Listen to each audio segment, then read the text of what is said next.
berasal dari sapi. Nah, inilah dia kolostrum. Sapi mengeluarkan kolostrum, ibu hamil, ibu menyusui juga mengeluarkan kolostrum. Tetapi pada saat pertama saya pada hari pertama. Nah, pada hari pertama mereka sama-sama mengeluarkan kolostrum. Tapi kolostrum ini berbeda sekali ya. Dari segi ilmiah, dari segi kimia, dari segi khasiat, ya, ada beberapa perbedaan yang patut kita banggakan dengan media ini. Baik, warganya di kolostrum sapi sering disebut dengan bovine kolostrum. Jadi kalau bapak dan ibu, teman-teman, ya, kalau ingin melihat di mana di Google sana, ya kita tulis saja bovine kolostrum, sangat banyak sekali keluar informasi yang sangat memperkaya kita dengan pengetahuan tentang kolostrum ini. Jadi betul, kolostrum sapi itu merupakan produksi susu jolong. Ya, susu jolong ini sebenarnya bahasa Minang, tetapi sudah dibahasa Indonesiakan menjadi susu pertama. Jadi susu pertama sapi yang baru melahirkan. Nah, hebatnya apa? Kolostrum ini mengandung memang faktor pertumbuhan yang banyak. Nanti kita lihat sih faktor pertumbuhan itu apa saja. Faktor pertumbuhannya banyak dan sangat tinggi sekali. Serta dia memiliki sistem komponen imunomodulator. Nah, ini dia. Jadi pada propolis juga ada komponen imunomodulator. Di dalam biang juga ada komponen imunomodulator. Jadi pantas sekali kedua produk ini disandingkan, ya, sehingga dia saling menunjang.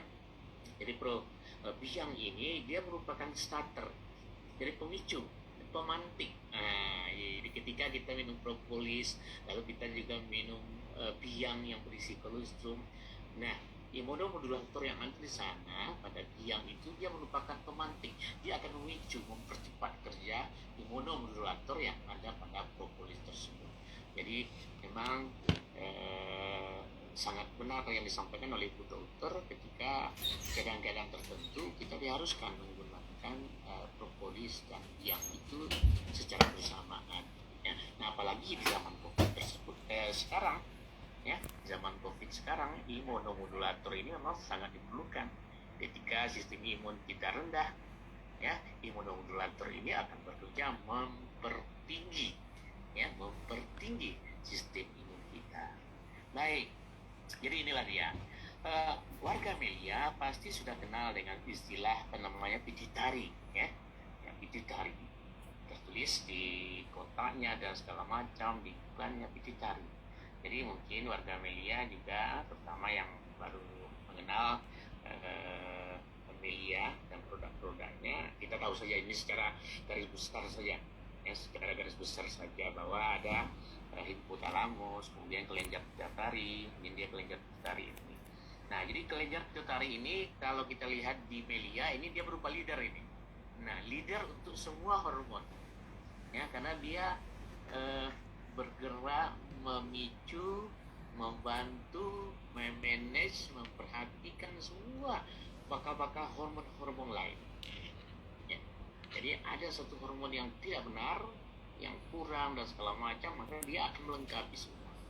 Ya, jadi inilah banyak kali kerjanya, ya, untuk tulang, susu dan segala macam, banyak sekali. Jadi pokoknya, ya, apa yang dihasilkan kelenjar pituitari itu adalah master dari hormon tadi. Jadi dia akan bisa menggerakkan seperti yang kita sebut tadi sebagai starting untuk hormon-hormon lain, ya, sehingga tubuh kita menjadi sehat, ya, menjadi sehat. Tadi seperti dikatakan Dr. Rizal, pada usia tertentu banyak fungsi-fungsi ini sudah berkurang, ya. Nah, ketika berkurang inilah pituitari juga kondisinya sudah melemah, ditambah dari luar dengan biang, ya, dan kolostrum tadi, maka dia akan menjadi starting lagi kalau ditambah dengan propolis, maka dia akan bekerja lebih optimal. Baik, coba kalau kita perhatikan kolostrum tadi, ada tiga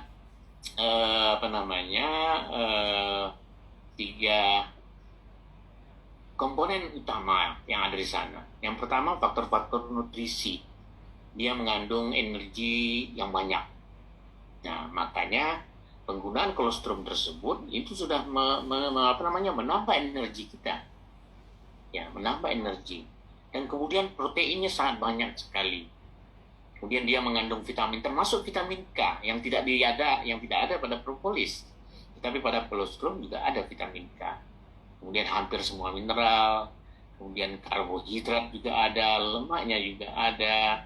Kemudian dia juga mengandung faktor imun ini, IgG ini semua, laktoferin, polipeptida, luar biasa. Ini adalah produk-produk yang berhubungan dengan imun. Kemudian ini adalah sitokin juga dia punya. Ini berhubungan dengan kemampuan sel untuk mengembangkan diri, memperbaiki diri, dan segala macam. Nah, faktor ketiga adalah growth factor seperti yang diceritakan di atas tadi. Oke. Nah, Bapak-bapak dan Ibu-ibu serta teman-teman semua, nah kita bisa melihat betapa banyak faktor-faktor yang berfungsi yang luar biasa dari kolostrum tersebut. Nah, kalau kita perhatikan ya, nah ini kita perhatikan dari komposisi human colostrum dan bovine colostrum. Nah, kita bandingkan. Nah, manusia punya kolostrum, sapi juga punya kolostrum. Energinya ya lebih banyak pada bovine colostrum. Jadi ketika kita menggunakan biang, maka energi yang dihasilkan oleh biang tadi luar biasa, makanya dia bisa menjadi sumber energi juga. Nah, walaupun dia diberikan dalam bentuk semprot ya, dalam bentuk semprot, hanya beberapa semprot saja, tapi karena penyemprotannya benar di bawah lidah yang banyak pembuluh darah di sana, sehingga efek energi ini lebih cepat tercapai. Jadi pertanyaan barangkali mungkin ada juga, apakah biang itu dapat digunakan dengan oral, diminum saja? Bisa. Ya, tetapi kadarnya kecil kan? Ya, kadarnya yang kita berikan kecil, sehingga dia banyak singgah kalau masuk ke mulut. Tapi ketika di bawah lidah, dia tepat guna. Ya, langsung ke pembuluh darah. Nah, kalau kita bandingkan energinya itu, human colostrum, ya, dari susu ibu 58 cuman. Untuk sapi 130, jadi luar biasa. Ya, jadi kita lebih bagus menggunakan kolostrum. Tetapi bayi baru menyusui memang wajib dia menggunakan ini, kan? Nah, proteinnya lebih banyak. Nah, jadi proteinnya lebih tinggi pada kolostrum tersebut sampai 14. Ya, 14 nih per 100 ml kolostrum. Ya, luar biasa. Nah, laktosa 5,3 dan ini 2,6. Nah, laktosanya memang sedikit pada kolostrum. Kenapa? Laktosa ini berfungsi untuk otak, membentuk jaringan-jaringan otak. Jadi kolostrum manusia digunakan untuk manusia pada saat menyusu, dia membuat otak, ya, jaringan-jaringan otak itu diperkaya, diremajakan, diperbanyak. Dari sapi tidak berotak, ya kan? Nah, maka Tuhan menciptakan bovine colostrum itu mempunyai laktosa yang sedikit saja, ya, tetapi untuk manusia lebih banyak. Nah, kemudian lemak pada manusia 2,9 ada di sana. Baik, Bapak dan Ibu, jadi komposisi bovine colostrum atau biang ini memang sangat luar biasa. Dia jadi biang sebagai sumber energi, biang sebagai sumber protein yang banyak sekali, ya, dan biang juga merupakan sumber lemak. Nah, lemaknya ini adalah lemak-lemak kolesterol yang baik, ya. Oke, baik. Bapak dan Ibu, teman-teman sekalian. Nah, kalau kita lihat komposisi kolostrum ini tadi. Nah, kolostrum pada sapi, ya, pada sapi. Kalau kita lihat memang kolostrum itu yang diambil dari sapi itu pada hari pertama kelahiran. Jadi biang itu adalah kolostrum susu pertama pada hari pertama. Bayangkan, tidak terlalu banyak. Makanya wajar saja dia mahal. Wajar saja kita menggunakan dalam jumlah yang sedikit. Nah, kalau kita lihat ini dia, kandungan lemaknya, ya, kolostrum lumayan, ya, lemak sehatnya dibandingkan dengan susu yang setelah beberapa hari. Oke, total proteinnya 14 pada kolostrum tadi. Bayangkan, jadi kolostrum itu memang mengandung protein yang banyak. Nah, tetapi ketika susu yang kita minum, berarti dia bukan berasal dari hari pertama, hanya 3,1, sedikit lagi. Oke, jadi sangat beruntung kita menggunakan kolostrum ini. Nah, kasein, ya, kasein ini 4,8. Ini cukup banyak. Jadi dari protein ini banyak. Ada kasein, albumin, imunoglobulin yang dipentingkan, ya, untuk daya tahan tubuh. Nah, bayangkan, kasein, ya, kasein 4,8 kasein dari protein tadi. Nah, tetapi kalau misalnya pada susu hanya sedikit. Nah, barangkali, kenapa kolostrum ini mengandung kasein yang lebih banyak? Nah, ini adalah untuk tulang, ya, kasein untuk tulang. Jadi wajar saja sapi itu di dalam total proteinnya kaseinnya tinggi. Kenapa? Karena sapi itu memang tulangnya itu dibentuk untuk bekerja dalam beberapa jam saja. Jadi sapi lahir dia bisa berdiri. Nah, itu karena bantuan kasein. Tetapi manusia diciptakan bukan untuk dapat berdiri satu hari. Maka susu susu itu yang mengandung kolostrum, kaseinnya lebih rendah daripada kolostrum. Nah, bagi kita yang mengkonsumsi kolostrum dengan adanya kasein yang tinggi, nah tentu ini sangat bermanfaat saja untuk petulangan. Ya, jadi kita yang mengalami osteoporosis, orang-orang tua, ya, pertulangan yang rapuh akibat efek samping obat kortikosteroid dan lain-lain, dengan menggunakan biang ini, ya, yang mengandung kasein tinggi, nah ini akan memperbaiki pertulangan kita. Jadi selain dari efek-efek biang yang sudah diceritakan Dr. Riza tadi, ini biasa sekali biang dapat memperbaiki pertulangan kita. Nah, biang juga mengandung imunoglobulin 6, bandingkan dengan susu. Rajin kita minum susu hanya 0,09. Tetapi ketika kita minum biang, imunoglobulinnya itu 6 kadarnya. Kondisi ini memang sangat dibutuhkan untuk masa pandemi ini. Jadi ini adalah pembentuk sistem imun. Nah, tadi laktosa kita katakan, laktosa memang pada kolostrum memang sedikit, ya, karena ini hanya untuk pembentukan otak. Jadi pada sapi itu tidak penting otaknya dibentuk, ya. Dan kemudian pada susu lebih tinggi, karena susu sapi ini lebih banyak digunakan oleh manusia. Dan kemudian yang menarik lagi, insulin. Nah, insulin di dalam kolostrum tersebut banyaknya 65,9, tetapi pada susu 1,1. Semua kita sudah mengenal insulin.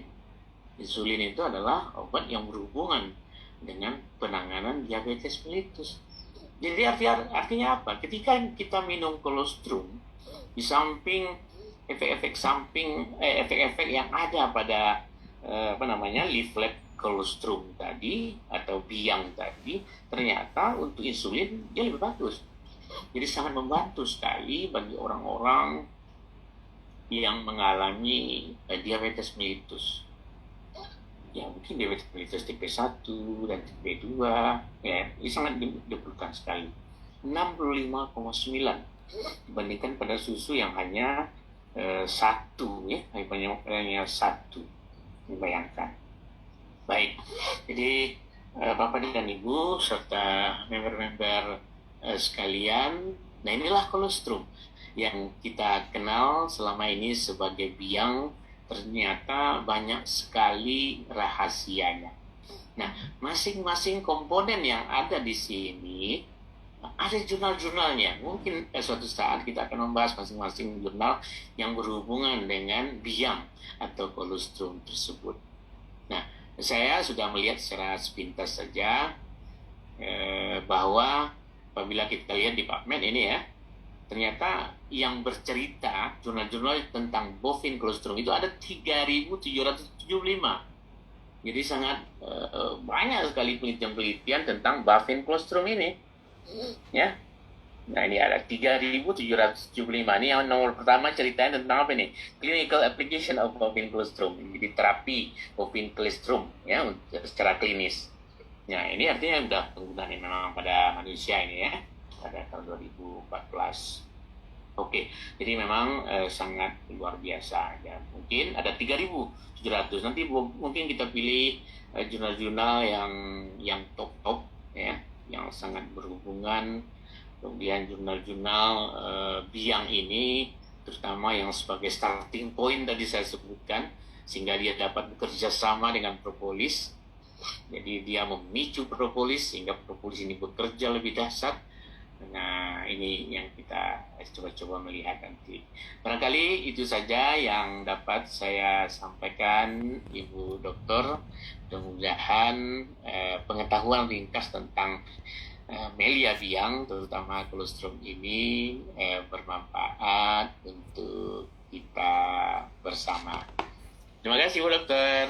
Terima kasih kepada Bapak Prof. Al-Mahdi atas sharingnya yang luar biasa, dan ini mengungkap ya rahasia-rahasia melia biang, kenapa melia biang sangat cepat dalam membantu proses penyembuhan, dan juga rahasia biang ternyata kalau untuk orang diabetes itu bagus banget ya Pak Prof ya menggunakan melia biang, karena bisa membantu kadar insulin menjadi baik di tubuh kita sehingga tidak memerlukan. Lebih tinggi di sana. Siap, luar biasa Pak Prof. Dan juga saya lihat tadi ada vitamin yang tidak terdapat di propolis ada pada melia biang. Jadi saling melengkapi ternyata ya Pak Prof ya. Iya betul, ya.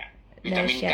Vitamin K. Pada propolis tidak ada, tapi pada biang ada vitamin K di sana. Luar biasa. Nah, Pak Prof, izin siapa tahu ada yang mau bertanya di sini, boleh kita berikan kesempatan kepada yang bertanya. Silakan kepada Bapak Ibu yang mau bertanya. Saya akan bacakan pertanyaannya, ketik di kolom chat, atau Bapak Ibu mungkin bisa angkat tangan untuk bisa saya buka suaranya. Ini karena kita juga lagi live Instagram Pak Prof. Jadi di Instagram juga banyak yang ikut menyaksikan penjelasan ini. Dan mungkin juga ada beberapa pertanyaan dari teman-teman yang ada di Zoom. Kalau di Zoom kita nggak bisa banyak-banyak orang, maksimal cuma 100. Jadi kita buka di kolom Instagram.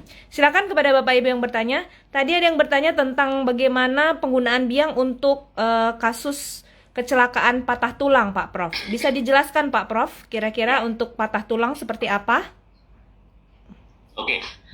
Tadi sudah dikatakan bahwa kolostrum tadi atau biang itu dia mengandung kasein yang lebih tinggi. Lebih tinggi daripada susu, lebih tinggi daripada kolostrum dari manusia sendiri. Nah, kasein ini adalah semacam protein ya yang berikatan dengan kalsium yang diperlukan untuk pertumbuhan pertulangan, perbaikan pertulangan. Karena tulang kita itu memang hampir 90% dia mengandung kalsium. Ya, kropos karena kurangnya kalsium. Nah, karena itu penggunaan melia biang untuk kecelakaan ya, patah tulang, retak tulang, memang kita sangat anjurkan. Nah, biasanya kita hanya menggunakan 5 semprot ya, 5 semprot 2 kali sehari. Nah, maka kita dapat menggunakan lebih banyak karena tidak ada dosis juga untuk melia biang ya.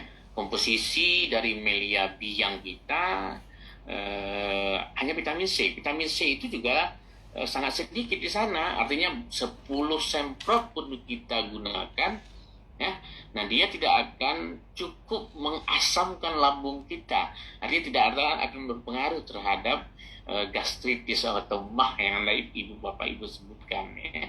Ya tidak akan mengganggu lambung kita ya, walaupun 10 atau 20 semprot kadar vitamin C yang ada di sana tidak akan cukup untuk menambah keasaman lambung.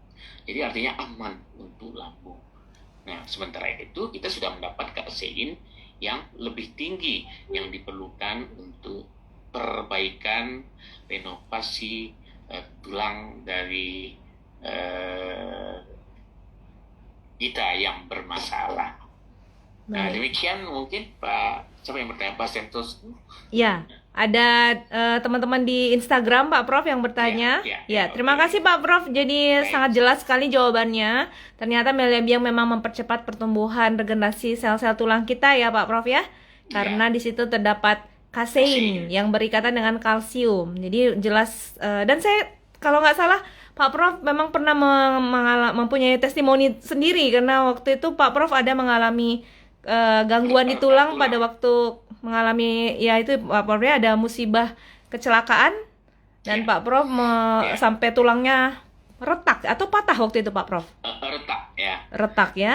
Tulang retak yang diramalkan orang sembuh dalam 6 bulan, tetapi kurang dari 3 bulan sudah sembuh. Alhamdulillah. Sembuhnya itu dibuktikan dengan indikasi klinis, artinya hasil ronsen ya. Alhamdulillah. Betul sembuh. Masya Allah. Jadi, orang melihat 7 bulan ternyata kombinasi propolis dan biang yang sebagai starting tadi saya bilang kan, pemicu, pemantik itu, memang bekerja luar biasa. Dahsyat. Terima kasih banyak Pak Prof, luar biasa sekali testimoninya. Ini ada pertanyaan lagi Pak Prof, izin bertanya dari teman-teman yang di Instagram. Pertanyaan dari Juma. Mau nanya Pak Prof dan Bu Dokter ya, dosis biang untuk kanker otak sebaiknya berapa? Nah, untuk kanker otak seperti apa kira-kira Pak Prof penggunaan Melia Biang ini? Nah, kanker otak tadi, di dalam di dalam komposisi kolostrum tadi ada beberapa laktoferin dan lain-lain itu bekerja hampir seperti antibiotika. Bekerja seperti antibiotika. Nah, jadi ketika ada gangguan-gangguan persarafan ya yang berhubungan dengan yang diakibatkan oleh bakteri, nah memang laktoferin yang ada pada biang tadi sangat sangat efektif bekerja, dan ini tidak kita jumpai di dalam propolis. Nah, propolis mungkin bekerja pada hal yang lain, dia memicu kolagen, dia memicu pertumbuhan persarafan. Nah, tetap saja kombinasinya itu diperlukan untuk permasalahan pada otak tadi. Nah, bagaimana kadarnya? Kadarnya ya kadar seperti tabel yang diberikan oleh Ibu Dokter. Yang pertama faktor usia ya. Usia 50, 5 semprot, 60, 6 semprot kan. Nah, 2 atau 3 kali per hari. Nah, tadi kita katakan bahwa untuk kasus-kasus demikian kita gunakan saja dosis yang lebih besar.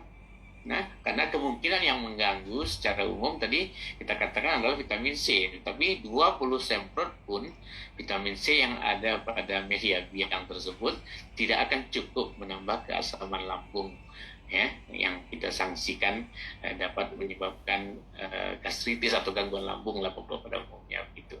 Begitu Bu Dokter. Baik, terima kasih banyak Pak Prof. Jadi sangat inspirasi. Ini apa Pak Prof sampaikan tadi bahwa ternyata untuk kanker otak Melia Biang juga bermanfaat karena di situ mengandung laktoferin ya Pak Prof ya untuk memperbaiki jaringan otak.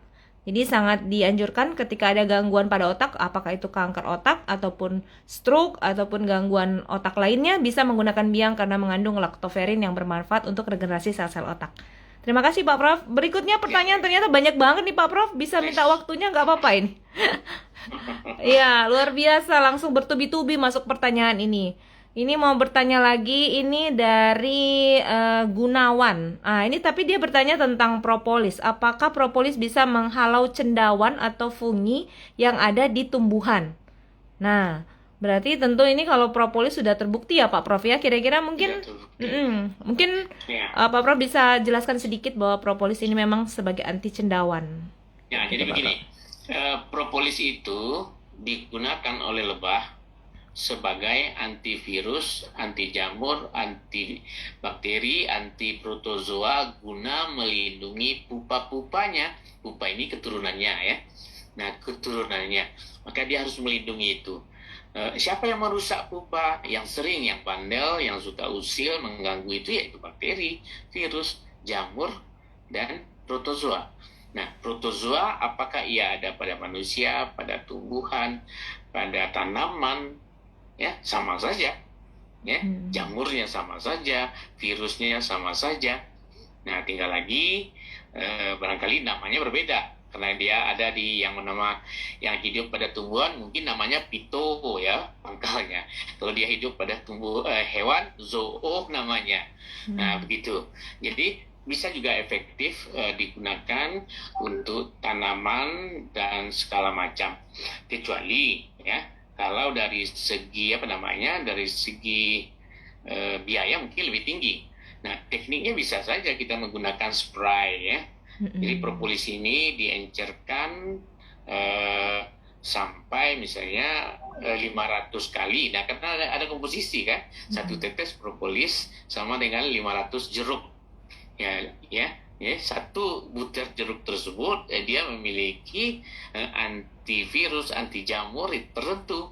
Jadi pengenceran yang sangat kecil sekali juga bisa efektif untuk menghalau jamur-jamur yang ada pada tanaman. Ya, kalau pada daun tanaman tentu bagian bawah yang perlu. Pada bagian bawah itu ada stomata namanya kan, di sanalah kira-kira dia bersarang. Nah, mungkin tekniknya itu mungkin perlu juga kita perhatikan. Nanti gunakan saja propolis dengan dosis rendah sekali, juga cukup efektif. Baik Pak Prof, terima kasih banyak Pak Prof. Nah ini ada pertanyaan kepada Pak Dr. Rizal nih. Mohon izin Pak Prof sebentar, ini ada pertanyaan ke Pak Dr. Rizal yang tadi menyampaikan tentang produk propolis dan biang. Selamat malam, ini mau bertanya dari Gusti, menanyakan bagaimana untuk penyakit jantung dan vertigo, bagaimana penggunaan propolis dan biang. Silakan Pak Dr. Rizal, boleh izin untuk menjawab pertanyaan ini? Untuk kasus vertigo dan jantung ya dok ya? Iya, benar Pak Dokter. Ya. Nah, jadi kalau untuk kasus jantung ini kan kita kategorikan sebagai penyakit yang berat. Ya, jadi kita akan di awal itu kita tawarkan untuk mengkonsumsi minimal 3 kali 1 sendok makan. Kemudian biangnya 3 kali 5 semprot di bawah lidah. Ya. Bagaimana cara kerja propolis dan biang untuk mengatasi sakit jantung dan vertigo? Maksudnya seperti itu mungkin Pak Dokter? Oh, untuk anunya. Jadi kalau sakit jantung itu kan banyak sekali jenisnya ya. Jadi sakit jantung itu penyakit yang sangat harusnya istilah sakit jantung itu kan sangat luas sekali. Nah, perlu lebih spesifik. Nah, kalau misalnya pada ada sumbatan penyakit jantung koroner misalnya, jadi propolis itu nanti bisa meluruhkan dari sumbatan tersebut. Ya, jadi bisa diluruhkan. Kemudian kalau biang itu kan nanti akan memperbaiki metabolisme tubuh sehingga faktor-faktor pencetusnya bisa dicegah, diperbaiki juga. Jadi sangat bagus di kombinasi keduanya. Kemudian juga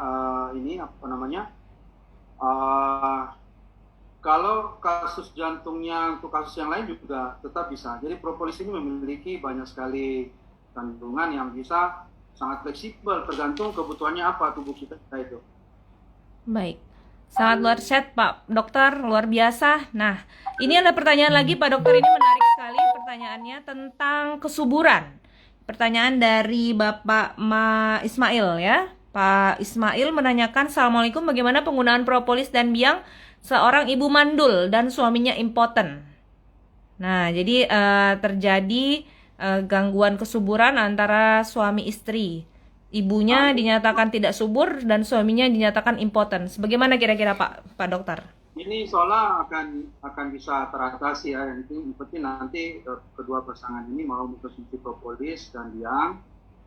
Jadi kalau yang impotennya juga akan diperbaiki karena biang itu kalau kita sudah konsumsi secara rutin itu potensi seksual kita sangat bagus sekali, sangat meningkat seperti masih muda ya. Jadi biang itu sebenarnya bahasa Inggris yang dimelayukan, biang menjadi muda. Jadi nanti buat pasangan suami istri itu akan mengalami yang namanya perbaikan fungsi-fungsi seksual, bukan hanya gairahnya, vitalitasnya juga diperbaiki. Kemudian kesuburannya juga sangat bagus ya. Jadi secara umum khusus untuk biang ini itu akan memperbaiki seluruh metabolisme tubuh kita, termasuk metabolisme untuk proses terjadinya pembentukan sel telur, pembentukan sperma. Kalau propolis juga sama, kurang lebih seperti itu. Jadi memperbaiki pembentukan spermanya, kemudian kualitasnya juga. Dan kalau Anda laki-laki ya, rutin sudah konsumsi propolis, itu nanti ereksinya sangat kuat sekali, sangat keras. Ini luar biasa. Jadi teman-teman yang sudah gunakan biang ini, suami istri ya, kita bicara suami istri, itu dinikmati berdua pasangan gitu loh efeknya. Apalagi biang. Jadi selain ereksi yang sangat bagus, gairah dan kemampuannya juga sangat luar biasa. Ini yang sangat menarik produk kita ini untuk kehidupan seksual dan memperbaiki kesuburan, karena propolis sendiri itu akan meningkatkan kesuburan ditambah biang, sehingga keduanya nanti kalau terjadi dikombinasi itu sinerginya. Makanya alhamdulillah di jaringan saya, member-member saya ini banyak sekali yang sangat terbantu dengan biang propolis ini untuk mengalami kehamilan. Mereka banyak, bahkan udah ada yang berusia lebih, dan termasuk di keluarga dekat saya. Jadi saudara-saudara ya, itu banyak sekali yang merasakan. Kombinasi propolis dan biang sangat bagus. Nanti dosisnya bisa dimulai minimal 3 kali 40 tetes buat pasangan suami istri, dan biang 3 kali 5 semprot di bawah lidah. Baik, dahsyat sekali Pak Dr. Rizal, dahsyat sekali penjelasannya. Dan ini mungkin ada pertanyaan lagi yang cukup menarik ini, tentang bagaimana propolis dan biang, khususnya Melia biang, penggunaannya kepada tumor. Ini ada pertanyaan dari Puput Puspita untuk tumor payudara. Mungkin pertanyaannya karena katanya adanya kayak seperti growth factor, apakah itu berpengaruh terhadap pertumbuhan sel tumor atau seperti apa Pak Dokter? Karena banyak sekali pertanyaan seperti ini dan mereka mungkin belum yakin dengan adanya jurnal-jurnal yang selama ini sudah mereka kita berikan ya. Bagaimana penjelasan secara detailnya Pak Dokter? Ya, jadi biang ini, growth factor ini itu sel-sel yang normal. Jadi bukan itu sel-sel yang tidak normal. Jadi tidak berpengaruh terhadap tumor. Siap. Tumor itu kan sel-sel yang pertumbuhannya tidak normal. Ya, baik yang jinak maupun yang ganas. Jadi biang ini growth factor itu berpengaruh untuk yang normal. Jadi tetap kita sarankan untuk kombinasi untuk pengobatan. Selain menggunakan propolis, kita juga menggunakan biang. Jadi tidak ada pengaruh negatifnya, malah nanti lebih bagus karena metabolismenya diperbaiki, hormonalnya diperbaiki, karena juga banyak beberapa jenis tumor kan dipengaruhi oleh ketidakstabilan hormon, sehingga mengganggu proses pertumbuhan sel secara normal, maka terjadilah tumor, baik jinak maupun ganas. Baik. Luar biasa Pak Dokter, jadi menguatkan kita semua bahwa benar Melia biang itu tidak berpengaruh pada pertumbuhan tumor, karena yang dipengaruhi adalah pertumbuhan pada sel-sel yang normal ya Pak Dokter ya. Dan tentunya ternyata juga saya pernah mendengarkan paparan dari Pak Prof. Al-Mahdi. Izin Pak Prof, pernah Pak Prof share waktu itu tentang kolostrum juga sebagai anti cancer. Jadi Pak Prof mungkin bisa jelaskan juga mengenai hal ini mungkin Pak Prof. Ya, jadi begini, pada tumor pertumbuhannya terkendali, cancer pertumbuhannya tidak terkendali, kan begitu perbedaannya keduanya. Keduanya itu adalah pertumbuhan sel-selnya bertumbuh. Nah, kemudian di sana ada tadi kita katakan laktoferin. Laktoferin itu kan bagaikan kerja antibiotika. Nah, kerja antibiotika itu ada yang kerjanya dia menghambat siklus S namanya. Jadi dia menghambat. Ya, jadi menghambat pertumbuhan sel tadi.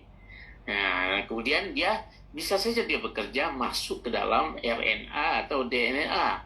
Nah, kemudian dia bisa juga mempengaruhi kulit saja. Nah, dari sel-sel kanker tadi. Nah, alhamdulillah kerja propolis kalau dari sejumlah jurnal yang kita baca, kerjanya itu sangat selektif. Artinya dia tidak mengganggu sel-sel yang lain yang tidak kanker. Nah, laktoferin. Nah, mungkin nanti kita bicara juga mungkin tentang jurnal-jurnal laktoferin yang ada pada kolostrum. Nah, kerjanya hampir sama dengan itu. Jadi kerja antibiotikanya. Jadi seakan-akan orang itu sudah di kemoterapi tetapi dengan menggunakan laktoferin dalam jumlah renik, tetapi sangat efektif untuk sel-sel yang berkembang, baik yang terkontrol maupun yang tidak terkontrol tadi. Nah, begitu dokter. Siap. Terima kasih Pak Prof. Ini mungkin ada satu lagi pertanyaan. Memang karena waktu, ini banyak sekali pertanyaan masuk. Tetapi kita pilih yang Pak Prof mungkin mewakili dari teman-teman yang lain ya Pak Prof ya. Nah ini pertanyaannya menarik, yaitu apakah ibu hamil boleh menggunakan Melia Biang? Ibu hamil dan menyusui. Kira-kira bagaimana penjelasannya Pak Prof? Nah, jadi kalau kita baca-baca dari jurnal bahwa bovin colostrum tersebut dia tidak masuk ke dalam uterus, ya, tidak masuk ke dalam uterus. Nah, jadi artinya aman. Nah, kalaupun masuk, ya, juga tidak ada masalah karena kan tidak ada komponen-komponen yang berbahaya yang di sana. Nah, kenapa dia tidak masuk? Itu karena faktor dia berat molekul saja. Di senyawa-senyawa yang berat molekulnya lebih dari 500 Dalton, nah itu akan masuk ke dalam plasenta. Nah, kalau senyawa itu oksidatif, dapat menimbulkan cacat. Nah, tetapi molekul-molekul yang besar, lebih dari 500 Dalton, nah ini tidak akan masuk ke dalam plasenta yang memiliki barrier tadi, mengenai barrier. Jadi cukup aman untuk digunakan bagi ibu hamil. Oh, baik. Ya Bu Dokter. Siap, Ya, Pak. aman untuk ibu hamil karena dia tidak masuk ke dalam plasenta karena molekul yang besar tadi. Insulin pun kita makan banyak-banyak, disuntikan banyak-banyak, tidak akan masuk ke dalam plasenta karena berat molekulnya sangat besar sekali. Siap. Gitu. Terima kasih banyak Pak Prof. Jadi manfaatnya sebenarnya buat ibu hamil ya sebenarnya untuk regenerasi organ-organnya yang lain Pak Prof ya. Tetapi untuk kehamilannya sendiri tidak bermasalah seperti itu Pak Prof ya. Ya, baik. Oke baik, pertanyaan terakhir mungkin kepada Pak Dr. Rizal. Terima kasih Pak Prof atas jawaban-jawaban yang luar biasa. Pak Dr. Rizal, ini izin bertanya. Ada yang bertanya tadi tentang bagaimana menggunakan Melia propolis dan Melia Biang untuk gagal ginjal. Ya, ini pertanyaannya mungkin mewakili beberapa pertanyaan lain yang menanyakan mengenai penyakit-penyakit ya.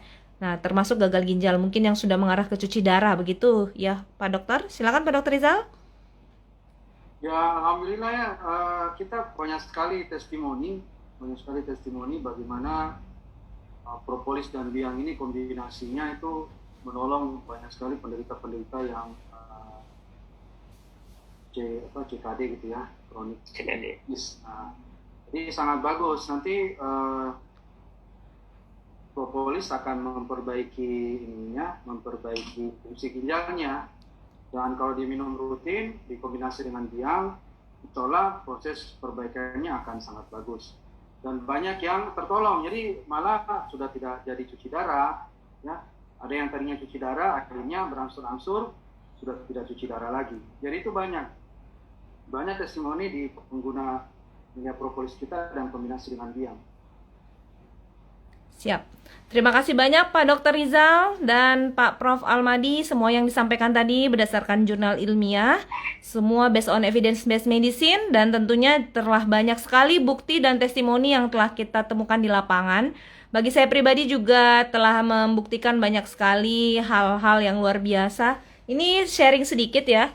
Saya sudah minum propolis alhamdulillah sejak tahun 2009 ya. Pak Dr. Rizal mungkin tahu benar nih. Saya join 2009, tidak lama kemudian saya mengajak Dr. Rizal untuk bergabung. Dan sejak tahun 2009 sampai hari ini alhamdulillah kita minum propolis secara rutin setiap hari. Bahkan tidak ditakar lagi tetesannya ya. Pak Dr. Rizal, Pak Prof, kita minum propolis sudah ya banyak ya. Kadang bisa 1 sendok 3 kali sehari, bahkan 2 sendok, bahkan setengah botol. Bahkan pernah saya minum 1 botol biang ya, membuat 1 botol propolis 55 mili yang ukuran besar itu. Dan alhamdulillah saya juga tadi iseng ya, mungkin pengen tahu juga sih, belum pernah mengecek darah saya secara keseluruhan. Nah tadi saya pergi ke Prodia laboratorium, ini mungkin sedikit testimoni. Alhamdulillah saya mengecek hasil lab saya ini. Alhamdulillah, bersyukur sekali atas izin Allah. Alhamdulillah ternyata di sini ada nilai urium, kreatinin, fungsi ginjal ya. Alhamdulillah dalam keadaan normal, alhamdulillah. Fungsi hati, SGOT, SGPT juga alhamdulillah normal. Padahal kalau dibilang kerjanya sangat kerja keras ya dari pagi sampai malam masih ngerjain juga. Kadang-kadang fungsi hati tuh seharusnya biasanya meningkat pada orang-orang yang sering begadang atau sering bekerja terlalu berlebihan. Alhamdulillah saya bersyukur fungsi hati ini normal. Dan juga alhamdulillah tadi juga melakukan ekokardiografi jantung di Prodia. Nah, soalnya kan dokter dapat diskon, Pak Prof, Pak Dokter Rizal. Kalau melakukan tes di Prodia itu dapat diskon. Ini bukan iklan ya, bukan endorse. Tapi saya iseng aja tadi, alhamdulillah ini hasil ekonya. Alhamdulillah dinyatakan hasil eko yang telah dilakukan tadi. Alhamdulillah normal eko, alhamdulillah. Ya. Jadi bukan berarti dengan hasil ini bisa leha-leha untuk tidak menjaga kesehatan. Tetap justru menjadi penguatan kita bahwa alhamdulillah propolis sangat membantu kesehatan dan sangat menjadi solusi ya. Dan insya Allah terus tetap menjaga kesehatan, tetap mengatur pola hidup lebih baik, mulai lebih giat lagi dalam melakukan aktivitas olahraga. Mungkin yang selama ini saya sangat kurang ya, sering sama suami disuruh olahraga ini belum sempet. Insya Allah nanti akan dirutinkan. Dan juga makanan juga akan lebih dijaga. Terus terang makanannya selama ini banyak yang fast food ya, kadang-kadang makanan instan itu sering sekali dikonsumsi. Nah alhamdulillah insya Allah dengan ini menjadi pengingat kita untuk lebih jaga kesehatan dan lebih sering lagi mengkonsumsi propolis lebih dahsyat. Seperti itu Pak Prof sama Dokter Rizal, mudah-mudahan ini menjadi penguatan buat kita semua. Bismillah, ikhtiar kita sehat selalu dan semoga kita berdoa semoga Allah Subhanahu wa taala memberikan kita selalu kesehatan yang prima, baik lahir maupun batin, dan juga umur panjang yang barokah dalam ketakwaan, dalam beribadah kepada Allah Subhanahu wa taala. Amin amin ya rabbal alamin. Dan juga diberikan keberkahan dalam kehidupan dan bisa terus berbagi kebaikan kepada banyak orang. Amin, amin, amin ya robbal alamin. Baik, kepada Bapak Ibu dan teman-teman semua yang telah hadir di Zoom Prospek malam ini dan di Instagram, ya silakan Pak Dokter. Jadi pada kesempatan ini saya pengen memohon doa restu dari teman-teman semua. Saat ini kami ada punya member ya, jadi dia sudah suntik insulin itu sudah dengan dosis sangat tinggi. Alhamdulillah kemarin setelah mengkonsumsi propolis dan biang itu bertahap di beberapa hari sebelumnya dia sudah tidak suntik insulin lagi di malam hari dan dicek kadar gulanya dalam batas normal. Alhamdulillah. Cek komunikasi sama beliau, saya lihat dia sudah rutin sekali untuk jogging ya, jadi berarti kondisi fisiknya sangat bagus. Alhamdulillah. Dan saya tanyakan sudah 5 hari tidak suntik insulin sama sekali, hanya mengkonsumsi propolis biang. Saya mohon doanya teman-teman semua karena ini akan jadi testimoni yang sangat luar biasa dan saya melihat progresnya sangat bagus. Jadi seperti yang disampaikan tadi secara teori bahwa propolis biang itu sangat bagus untuk karena ada kandungan IGF-nya, bahkan tadi Prof juga saya sampaikan bahwa insulinnya sangat tinggi sekali dan ini bisa menjadi solusi yang luar biasa ya teman-teman. Bagi kami yang biasa melihat kasus seperti ini di rumah sakit, waktu saya masih bertugas rumah sakit dulu, ini kadang-kadang hampir kita anggap sebagai sesuatu yang mustahil orang bisa lepas dari insulin ya, setelah mengkonsumsi, dan ini luar biasa. Mungkin beberapa waktu yang lalu saya sempat share videonya, beliau lagi minum propolis, tinggal dituang, tidak ditetes-tetes lagi, tuang itu orangnya, dan mudah-mudahan ini dalam satu minggu ini ada hasil yang lebih signifikan lagi bisa. Karena target saya, beliau saya sarankan mengkonsumsi propolis biang itu, target saya mudah-mudahan dia bisa lepas insulinnya dan ternyata Amin. Dia sudah bisa lepas insulin selama 5 hari sama sekali tidak pakai insulin suntikan. Nah betapa tersiksanya ya orang-orang yang harus suntik insulin setiap hari, pagi siang malam. Nah ini luar biasa. Jadi mohon doa dari teman-teman semua, mudah-mudahan ikhtiar ini betul-betul bersukses dan ini menjadi pembuktian kesekian kalinya betapa luar biasanya produk dari Asia TNI Propolis dan dia. Demikian dok yang ingin saya sampaikan. Terima kasih banyak Pak Dokter Rizal, luar biasa Masya Allah. Alhamdulillah senang sekali kita mendengarkan kabar ini. Jadi ada harapan untuk para penderita diabetes untuk bisa menggantikan fungsi insulin dari luar dengan menggunakan Melia Propolis dan Melia Biang untuk memperbaiki produksi insulin dari dalam kita secara alami ya, Pak Dokter ya, Pak Prof ya. Luar biasa. Baik, mari kita berdoa semuanya ini karena izin Allah, tidak ada daya dan upaya karena pertolongan kecuali karena pertolongan Allah. La haula wala quwata illa billah. Insyaallah jika Allah berkenan, insyaallah kita diberikan kesehatan. Semua Bapak Ibu yang mengkonsumsi propolis biang juga diberi kesehatan. Semoga kita berdoa bersama-sama agar selalu diberi kesehatan dan umur panjang yang barokah. Amin. Amin ya rabbal alamin. Terima kasih Pak Prof. Al-Mahdi dan juga Pak Dr. Rizal atas waktunya dan juga kepada guru-guru yang telah hadir di Zoom malam ini. Mungkin saya tidak bisa sebutkan satu persatu tapi saya sampaikan salam hormat saya untuk Bapak Ibu semua yang hadir menyaksikan acara ini. Semoga berkah manfaat dan sampaikanlah kepada masyarakat yang membutuhkan. Mudah-mudahan menjadi pahala jariah buat kita bersama. Amin ya rabbal alamin. Terima kasih atas waktunya. Insya Allah kita bertemu lagi minggu depan di acara yang sama dengan materi-materi yang lain yang insya Allah juga bermanfaat. Terima kasih. Kita akhiri dengan ucapan alhamdulillahirabbil alamin dan sampai berjumpa. Salam hormat untuk Anda dan keluarga. Assalamualaikum warahmatullahi wabarakatuh. Waalaikumsalam warahmatullahi wabarakatuh. Terima kasih Bu Dokter, Dokter Rizal, Bunda Hilda.